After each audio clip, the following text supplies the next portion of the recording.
Friends, ನಿಮ್ಮ car ಯಾವುದಾದ್ರೂ ಆಗಿರಲಿ, ನೀವು ವಿಂಡೋ ಸ್ವಲ್ಪ ಡೌನ್ ಮಾಡಿದ ಕೂಡಲೇ ಸೊಳ್ಳೆಗಳು ಬಂದು ನಿಮ್ಮ ರಕ್ತ ಕುಡಿಯುತ್ತೆ. ಸೊಳ್ಳೆಗಳು ಏನು ನೋಡಲ್ಲ, ನಿಮ್ಮ ಕಾರು ಎಕ್ಸ್ಪೆನ್ಸಿವ್ ಕಾರ ಅಥವಾ ನೀವು ಯಾರು ಅನ್ನೋದು ಕೇರೆ ಮಾಡಲ್ಲ, ಬಂದು ರಕ್ತ ಕುಡ್ಕೊಂಡು ಹೋಗ್ತಾ ಇರುತ್ತೆ. ಇದೇ ರೀತಿ ಪ್ರತಿಯೊಬ್ರು ಜೀವನದಲ್ಲೂ ರಕ್ತ ಕುಡಿಯೋರು ಇದ್ದೇ ಇರ್ತಾರೆ. ನೀವು ಏನೇ ಮಾಡಿ, ಎಂತ ಒಳ್ಳೆ ಕೆಲಸ ಆದ್ರೂ ಮಾಡಿ, ಅವ್ರು ಯಾವತ್ತೇ ಆಗ್ಲಿ ನಿಮ್ಮನ್ನ ಅಪ್ರಿಶಿಯೇಟೇ ಮಾಡಲ್ಲ. ಉಲ್ಟಾ ಎಲ್ಲಾರ ಮುಂದೆ ಮರ್ಯಾದೆ ತೆಗಿತಾರೆ, ಅವಮಾನ ಮಾಡ್ತಾರೆ. ಇವರೆಲ್ಲ ನಿಮ್ಮ ಆಫೀಸಲ್ಲಿ ಬಾಸ್ ಆಗಿರ್ಬೋದು, ಕೊಲೀಗ್ಸ್ ಆಗಿರ್ಬೋದು, ಫ್ರೆಂಡ್ಸ್ ಆಗಿರ್ಬೋದು, ರಿಲೇಟಿವ್ ಆಗಿರ್ಬೋದು, ಇವ್ರ ಕೆಲಸನೇ ನಿಮ್ಮ ರಕ್ತ ಕುಡಿಯಂತದ್ದು. ನೋಡಿ, ಇಲ್ಲಿ ಸಮಸ್ಯೆ ಏನು ಅಂತಂದ್ರೆ, ಅವರ ಮಾತುಗಳು ಕೇಳಿ ನೀವು ನಿಮ್ ಬಗ್ಗೆ ಡೌಟ್ ಪಡ್ತೀರಾ. ಅವ್ರು ಹೇಳೋದ್ ನಿಜಾನ, ನೀವು ಅಳಕ್ ಶುರು ಮಾಡ್ತೀರಾ.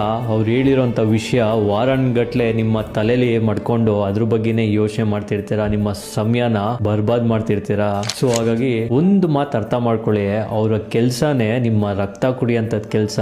ಆ ಸೊಳ್ಳೆಗಳಿಗೇನಾದ್ರು ಅಂಬಾನಿ ಸಿಕ್ಕಿದ್ರೆ ಅಂಬಾನಿನೂ ಬಿಡಲ್ಲ, ಅವ್ರನ್ನೂ ಕಚ್ತಾರೆ. ಆದ್ರೆ ಅವ್ರ ಆಕ್ಸಿಸೇ ಸಿಗಲ್ಲ, ಅವ್ರ ಹತ್ರ ಹೋಗಕ್ಕೂ ಆಗಲ್ಲ.